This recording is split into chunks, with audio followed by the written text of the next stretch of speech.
Kata Rock was one of those songs that came around full of songs, full of songs. But whenever they met BASS ODYSSEY, it was always a different story. Yeah, well, you see, the thing is, Kata Rock is a sound that they had no problem in getting whatever dubs they want. You know what I mean? If them decide, so them want Jesus and the devil together, them go and try to get it. That is how them do them thing. You know what I mean? Which they have a lot of songs, right? And the thing is, we're not competing with the amount of dubs, is the quality of the dubs that we have.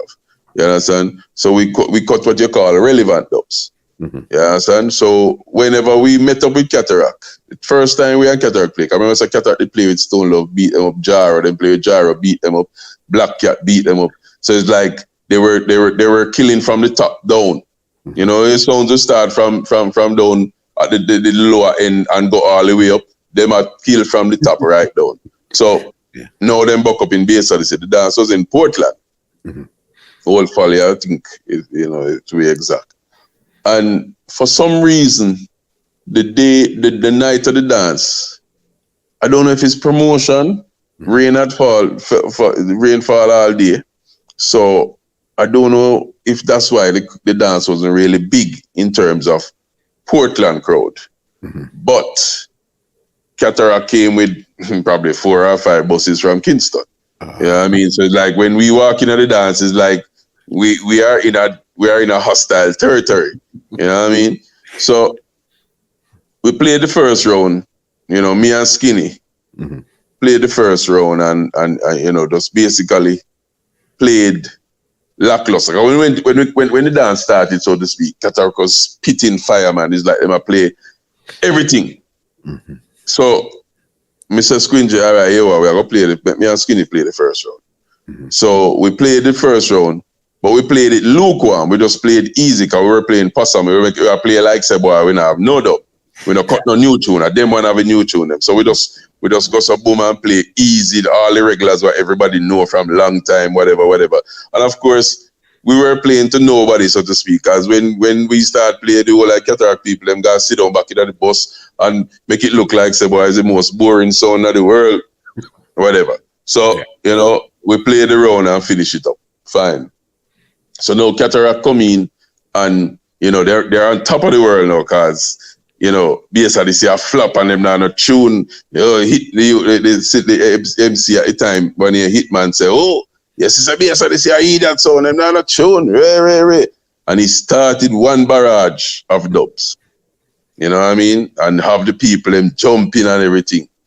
And so when our time come back in now, Squingy come in and first of all, the one do with Squingy, he knew how to get into people's head in terms of to convince a crowd to switch over.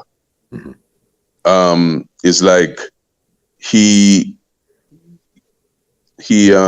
basically told the people them say, yo, we respect on the love on the sound and if we respect on the sound and give them praises when they play good and whatever. Yeah, man, love your sound. And then he said something. He said, but in the same time, in loving your sound, you must listen to what your MC is saying. Because when an MC chat foolishness, if him recognize say foolishness in attack. See? Because the MC just say a while ago in a round say, all I man them in a dance who knows that they not take a big wood, put you on the ear. Yes. And the whole on put you on the ear.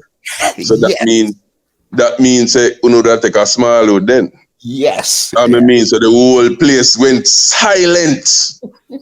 It's like him make everybody realize say, so I set that boy, they set we up wicked.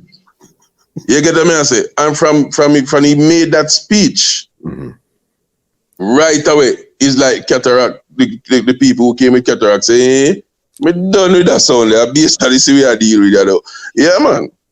And we basically took all of his fans and used his fans and beat him, and then we started to unleash new dubs left, right, and center that they were in shock and them couldn't believe. So we had those dubs and played the first round like that. You know what I mean? And trust me, man. Them get a beat in them life, man. Yeah. I remember as soon as you said the speech, I remember that 100%. That was the brightest moment of that Clash year. That speech. Yeah. And that was the turning point of the Clash too. Yeah, at that time there, I think Kata Rock was Quincy and Hitman playing it. Yeah, and Squingy was playing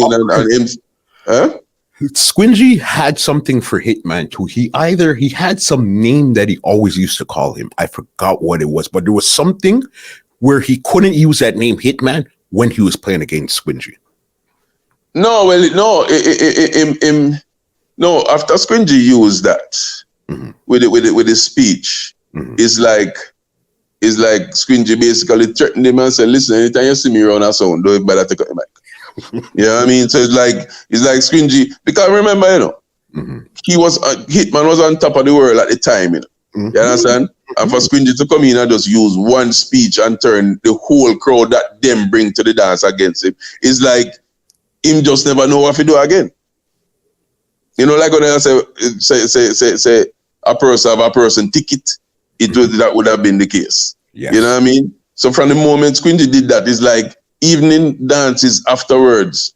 It's like you could have said Hitman never have that energy from him. See Squingy come on the mic, it's like him not have that energy to play the sound again, because it's like him knows that this brother will find something else and kill him. You know what I mean? Yeah. So it was just that case where we just, as I say, the difference with us is that we just had that vibe. Basically, this crew on a whole, not only me and Squingy, the crew on a whole had a vibe that when we are play, we are represent, we are play to our ability.